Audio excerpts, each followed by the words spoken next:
তো বন্ধুরা, এটা গল্পের লাস্ট পার্ট, মর্গের হাহাকার গল্পের লাস্ট পার্ট। তো যারা প্রথম পার্ট দেখেছেন তারা বুঝতে পারবেন, আর না দেখলে দেখে আসুন। তাই ঘুম আর আসেনি ডিউটিতে। কখন 40 মিনিট প্রায় কেটে গেছে বুঝতে পারিনি। হঠাৎ এক ঠান্ডা হাওয়া এসে আমার শরীরে লাগলো। পুরো শরীর যেন কাঁপুনি দিয়ে উঠল। আমি ভাবলাম যে মর্গের কোনো জানালা খুলে গেছে, হয়তো ঝড়ের কারণে। চেয়ার ছেড়ে উঠে চারিদিকটা ভালো করে দেখতে লাগলাম, কিন্তু কোনো জানালা খোলা পেলাম না। দরজার সামনে দাঁড়িয়ে ভাবছি যে হাওয়া ভেতরে কিভাবে এলো। সব দরজা জানালাই তো বন্ধ।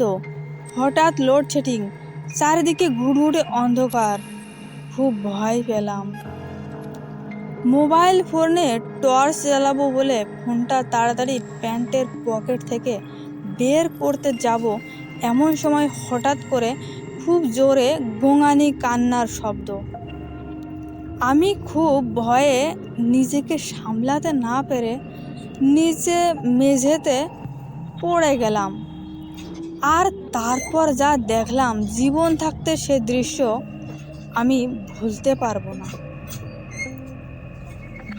বাইরে থেকে আসা মৃদু আলোতে দেখতে পেলাম সদ্য আসা মৃতদেহ স্ট্রেচারের উপর উঠে বসেছে, চুলগুলো সামনের দিকে এলিয়ে গুঙিয়ে গুঙিয়ে কাঁদছে। গোটা মর্গটা কান্নার শব্দে ভরে উঠেছে, যেন কাঁচা জীবন চলে যাওয়ার আর্তনাদ করছে সেই মৃতদেহ। আমি আমার সমস্ত শক্তি দিয়ে কোনো রকম উঠে দাঁড়িয়ে গেটটা খোলার চেষ্টা করতে লাগলাম, কিন্তু গেট খুলল না। যেন কেউ বাইরে থেকে গেট লাগিয়ে দিয়েছে।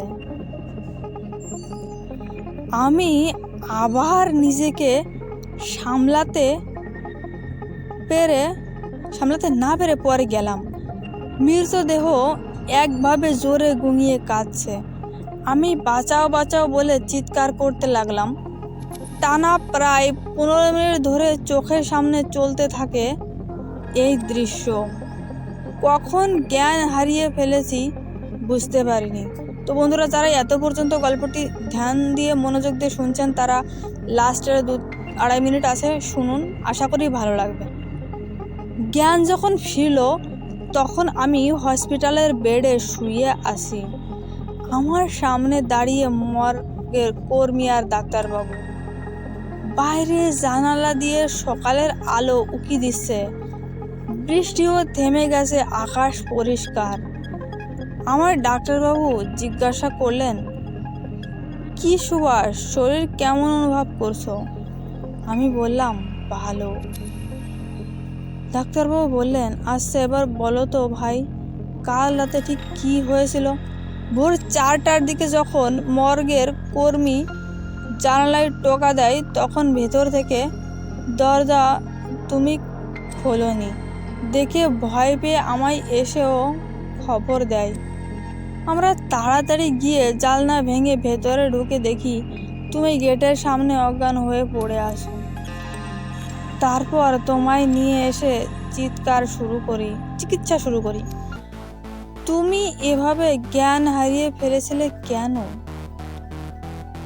আমি শরীর দুর্বল হয়ে পড়ার কারণ বলে ডাক্তারবাবুর প্রশ্নটা এড়িয়ে যায়।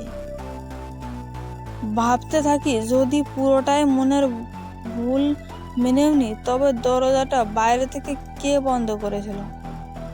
মর্গের কর্মী আর ডাক্তারবাবুকে জানালা ভেঙে ভেতরে ঢুকতে হলো। তারপর আর হাসপাতালে কাজে যায়নি। কদিন পর গিয়ে পদত্যাগপত্র জমা দিয়ে এসেছিলাম। তারপর বছর পাশে কেটে গিয়েছে। জীবনের ঘড়ি টিকটিক করে যে এতগুলো বছর কখন পেরিয়ে এসেছে বুঝতে পারিনি।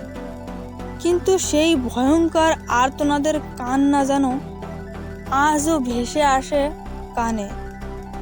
চুল এলিয়ে বসে কাদা মৃত দেহটা ভাসতে থাকে চোখের সামনে। তো বন্ধুরা, কেমন লেগেছে এটা? যদি ভালো লেগে থাকে তাহলে স্টোর 2.0 চ্যানেলটিকে সাবস্ক্রাইব করবেন। ধন্যবাদ।